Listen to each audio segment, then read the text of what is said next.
Well, we're unpacking it once again, and we unpacked, well, the games everyone remembers in November. This is where the cream rises to the top, and very clearly in the Pac-12. And I think many of us felt this way going into the season, that Oregon and Utah were the senior-laden teams. They were the experienced teams. They were the most physical teams, certainly defensively, and that has shown over the course of the season and really showed up once again when it mattered. The Ducks absolutely pounded USC, and I think really defined the decision for the brass at USC and what they've got to do long term. And these Utah Utes, even though the Huskies got after them in the first half, they closed the deal. That's what you expect seniors to do. That's what they did offensively. That's what they did defensively. And I'll show you two plays that really stood out to me that exemplified that showcased that, and unfortunately left the Huskies wanting for more, and the Utes right there in the top 10. Well, offensively, this is what Utah loves to do. This was 3rd and goal. This was, in fact, one of the biggest plays late in the game. If the Huskies can find a way to stop them on 3rd and goal, hold them to a field goal, it's 29-21, a one-possession game, all their timeouts, but unfortunately they couldn't. And as you dig into this play, this is what Utah loves to do, okay? They love to run their power play, and this is the best back in the league going right now in Zach Moss. That's what they love to do, and I don't think there was any surprise of what's coming, but here's the challenge that the Huskies have faced this year. For 3 years, this was Ben Burr-Kirven.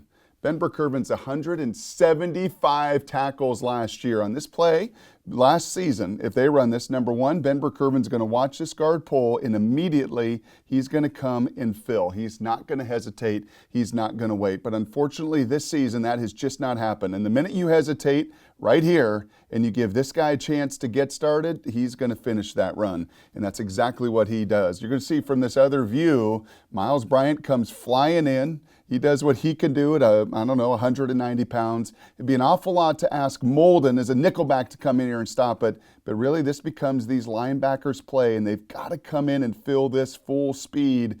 And unfortunately, this has been the case this season. There's no Ben Burr-Kirven. There's not the linebacker situation filling that gap. And instead, you hesitate, and you hesitate for a moment, and good backs like Moss are going to find the end zone.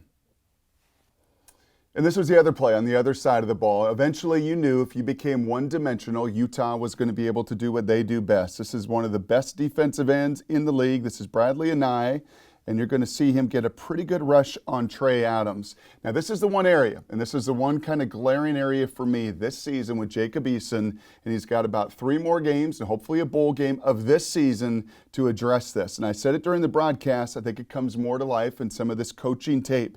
He has just got to grow in his ability to step up. His ability to just step up in that pocket and feel this rush. Trey Adams and these tackles do a pretty good job over the course of the game. This group here did a phenomenal job handling the big fellas for Utah.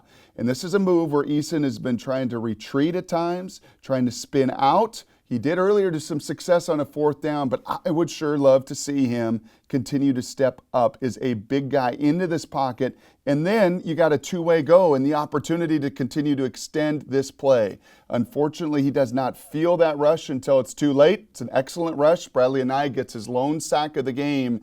And again, you're going to see it a little bit more here. If Jacob is able to step up, and for those of us in Seattle that have watched this, Mr. Wilson feels this immediately. You step up, and even though these routes are covered right now, if you step up and out, that is where this defense typically breaks down, and that's just an area in Jacob's game that's got to grow. Not flush out, not spin out. At 6'6", step up into that pocket, climb up into that pocket. It's a point of emphasis for them. He's working on it. He's got 3 more games in the regular season to grow from it, and certainly Friday night against the Beavers, he's going to have to climb that pocket to make even more big plays.